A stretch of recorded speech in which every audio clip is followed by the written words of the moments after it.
Hey everybody, Suz here, back with another keto dinner ideas video. Today is all about making easy keto shrimp recipes, including a version of keto shrimp and grits. Obviously it's faux grits.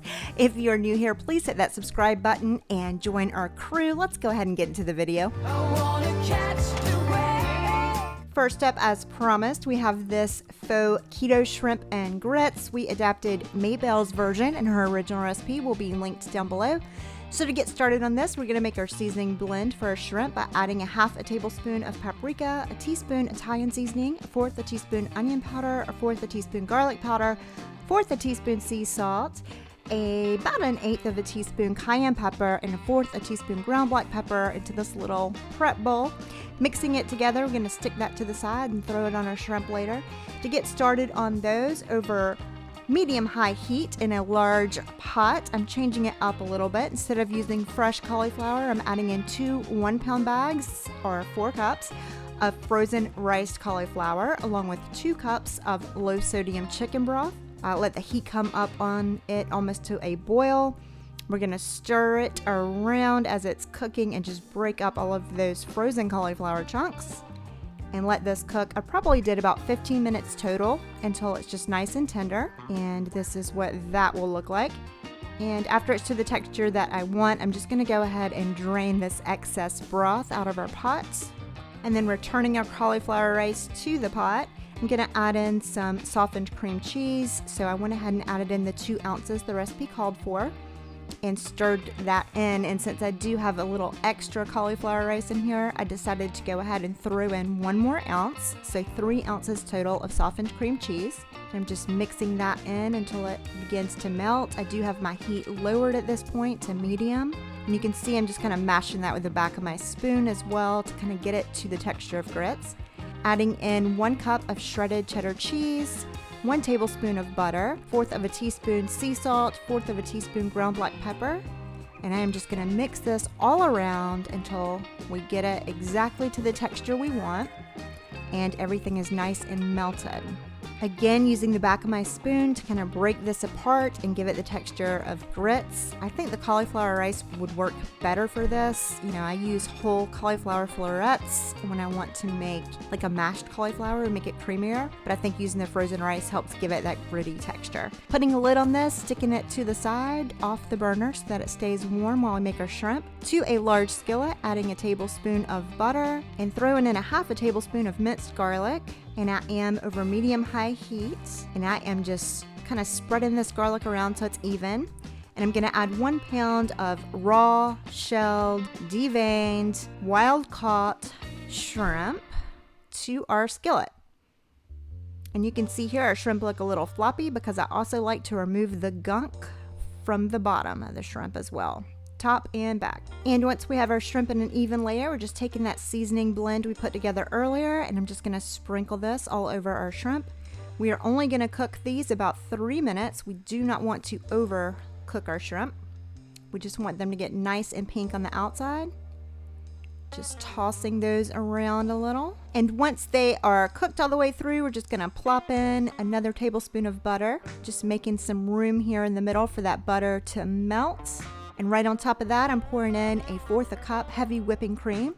This is going to make a little sauce for our shrimp and grits. And just mixing that around until our butter melts and mixes evenly with our cream. Tossing the shrimp around with it, you can see it's getting a nice red tint to our sauce, making a nice little Cajun cream sauce. And then there you go. I'm just cooking it maybe a minute or 2 longer just for that to thicken up a little bit. And then we're going to plate our faux keto shrimp and grits. Here it is, just a little bit of grits in our dish, faux grits, with our shrimp on top, a little spoonful of the cream sauce, garnished it with some fresh chopped green onions. This was banging, banging, banging delicious, but I will say, being that I live in the place where shrimp and grits first became popularized in America, originally it probably came over from Mozambique and has just been refined and passed down for generations. William Dees is probably the first person's version who is actually published, and I think it's important to give credit where credit is due. Excellent dish. This tastes nothing like that. It really just doesn't. But like I said, it It is absolutely excellent on its own.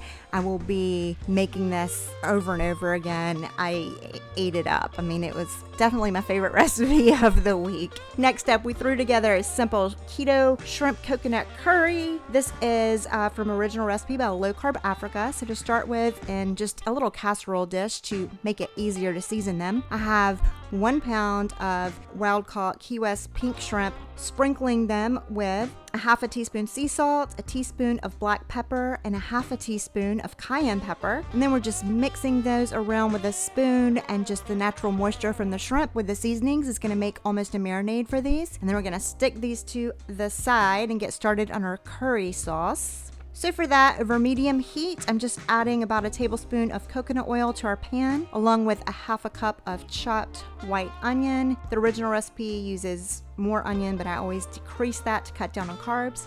And I'm going to go ahead and let this onion cook for a couple of minutes to start to soften before adding in 1 teaspoon of minced garlic and about a half a teaspoon of grated ginger. And then I'm just gonna stir this around and let it cook for just about a minute more. To that, I'm adding in 1 cup of unsweetened coconut cream, cutting my heat down a little, making sure we're just on medium heat. And I just buy this in a can, and whenever I do, I always try to plan like a keto dessert or something like that to use the rest of that coconut cream because it is expensive.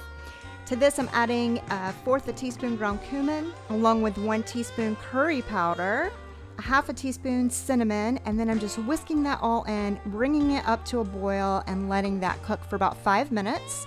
Once it starts to thicken, we are just getting a spoon here and plopping in all of our marinated and raw shrimp. And I'm just gonna kind of spread these out in an even layer. We're gonna let them cook in the sauce for just about 10 minutes because again, you don't want to overcook your shrimp. Depending on how you do this, depending on the size of your shrimp, etc., your sauce might become too thick. If it does, you can add a little extra liquid. If your sauce is runnier like this is, you could add a little xanthan gum. They suggest arrowroot powder to thicken it, but because I am serving this over steamed broccoli instead of cauliflower rice, I'm just gonna leave it at that consistency. If I was doing it over cauliflower rice, I would add a little xanthan gum and thicken my sauce. Here it is plated up over the steamed broccoli. This was absolutely delicious. You can see these medium-sized shrimp really cooked down very, very small. And I would normally, have a curry recipe over cauliflower rice, but I really enjoyed it over the broccoli, and it was a nice way to kind of change things up.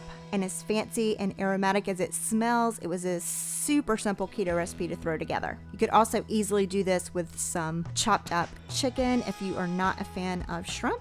Next up, we tried the keto creamy shrimp tacos from Diet Doctor. So to start with, we're making our taco shells. I have a half sheet pan lined with parchment, and I'm scooping out shredded sharp cheddar cheese into 1/4 a cup increments in little small circles to make mini taco shells. Just have some ground cumin in my hand here, and I just find it's easier to put the cheese on there and then just sprinkle the cumin on top instead of mixing it together. And that's gonna give our taco shells a little bit of extra flavor. Popping this into a 400-degree oven. I did mine for 12 minutes. When it comes out, they're just brown on the very edges so they can crispen. Now for these, I'm trying something new. I'm using a cooling rack over another half sheet pan and taking a spatula to take our cheese rounds. Probably let them sit for 30 seconds to a minute after they came out of the oven. You could just go ahead and keep them flat and they would be like tostado? Is that how you say it? Shells. But I am going ahead and bending them into little mini taco shells over our rack. Now, make sure that you're bending them tight so that when they dry, you'll be able to pull them out, or else you'll have broken taco shells. If you don't have a rack or you don't trust doing it this way, you can just fold these cheese tacos over whatever you like. I have done them over wine racks. I have taken wooden spoons and lined them up just across a pot and done them that way. You can put a rack over your sink. They even make really expensive like cheese taco shell makers. I would never invest the money in one of those. Just be creative with it, or you can just leave them flat. And I'm just gonna let those sit and harden all the way while we get started on our shrimp. So for that, I have just a large frying pan over medium-high heat, a couple tablespoons coconut oil, popping in about 2/3 a pound of those wild-caught Key West peeled and deveined shrimp. They come just like that, frozen at Costco. They used fresh red pepper. I didn't have that, so I am using jalapeno. And I just took jarred jalapeno slices, put about 12 of them into this mini chopper, processed them, dumping those in there and spreading them around, sauteing them just a bit before adding 1 teaspoon of minced garlic, a little bit of Himalayan salt, and we are just sauteing these. We're only cooking these shrimp about 3 minutes, just until they are nice and pink on the outside. And then I am scooping them up with a slotted spoon into a little bowl, trying to get as much of the jalapeno and garlic in there as I can. We're gonna stick these to the side and let them cool a second while we get started on putting our mixture together. Taco shells are good to go, so moving those to the side. In a medium bowl, I am putting in 1 cup of sour cream. I have had this sitting out while I've been cooking, so it's nice and room temp. I'm adding a tablespoon of lime juice. They used fresh lime. I'm not about that life usually. I'm adding 1/4 cup chopped fresh cilantro, and then I'm adding 7 ounces of diced avocado. This actually came frozen in a bag. I just keep some in the freezer. Also adding to that 1/2 cup of just chopped vine ripened tomato, along with a little bit of Himalayan salt and some fresh ground black pepper. Stirring that in with a large spoon gently before adding in our shrimp. And we're just gonna mix this around till it's nice and fully incorporated, and then go ahead and build our tacos.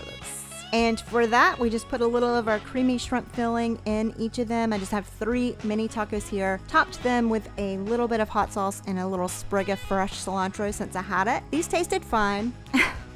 My husband actually loved these. I think it was too much effort, because why do I need to mix up all of those ingredients together to make a creamy shrimp taco when you could just put all of the ingredients on there separately? And I think it would actually taste better, and your shrimp would be nice and hot. I do, however, think that this would be worth putting together and making if you wanted to serve it like over romaine or buttered lettuce, and then put your shredded cheese on top, a little hot sauce, almost like a creamy shrimp taco salad. I think that would be excellent, but otherwise I would not make this recipe again. You know, I would fry the shrimp up, and then I would just use all of these individual ingredients as toppings. Finally, this week, this is a recipe that I'm working on. I'm not quite satisfied yet, so I'm not going to give you a formal recipe for it, but it is a Keto Shrimp de Jonghe. So to start with, in a processor, I'm taking a stick of butter, unsalted butter, and breaking that apart, putting that in there along with a 1/2 tablespoon of minced garlic, 1/4 teaspoon onion powder, 1/4 teaspoon dried parsley. You're going to use some marjoram. You probably don't have this in your cabinet. Putting 1/4 teaspoon in that. It's definitely not necessary. 1/4 teaspoon tarragon, which I think is necessary.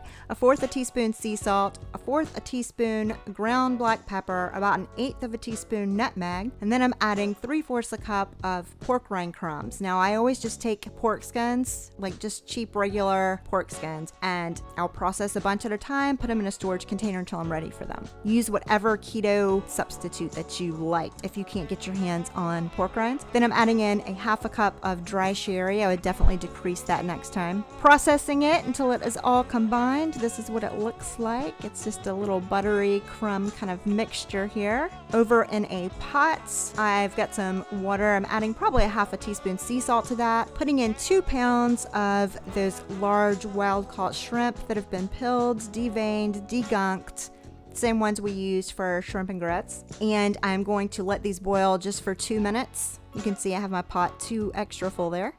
Using a little strainer to take those out, and I'm just going to put them into a separate dish. Now I have a 1/4 oval casserole dish. This would probably taste better if you buttered it. I didn't feel like taking the time to do that, so I sprayed it with some olive oil cooking spray. We have our shrimp. I'm going to put 1/2 of them on the bottom of this, and the idea is to layer this dish. Here's our mixture. We're going to use 1/2 of this on there too. You can see I have 2 spatulas to get it on there and try to spread it. It's very hard to do. Then we're going to add the other 1/2 of our shrimp on top of that, and our final layer of our pork rind herb butter mixture, and I'm spreading it on there as best I can, popping this whole thing into a 400-degree oven for 15 minutes. This is what it looks like when it comes out. Look how red those shrimp are. They are so beautiful. Went ahead and steamed some green beans with some chicken broth, butter, salt and pepper, and I served this alongside it. My husband absolutely loved this dish as is. He said it's just a very unique taste that you just can't quite figure out the combination of herbs that are in it. I liked it better left over than I did the day of. I'm thinking that I would actually, I know this dish is traditionally made with sherry, so I used sherry, but you know, I'm not that big of a fan of the taste of sherry, so I will definitely decrease that next time. I think I would like to try making this recipe with an almond flour butter mixture instead of the pork rind crumbs, and then either use a white wine or just like a 1/4 cup of the sherry and see how that tastes. So as I keep working on it, I eventually will write up a recipe for it, but feel free to try it on your own or drop any suggestions down below for how you think I could improve this recipe. I would love that. And that's it. That's this week's Keto Dinner Ideas video, Keto Shrimp Recipes. I am already working on some suggested videos from you all. They're coming, but you know, it takes a little while. So we're working on a budget keto video. We're working on our favorite keto ingredients and recipes to go with them, as well as some deep fried cauliflower. Trying those out, but leave any other suggestions down below. And until next time, bye.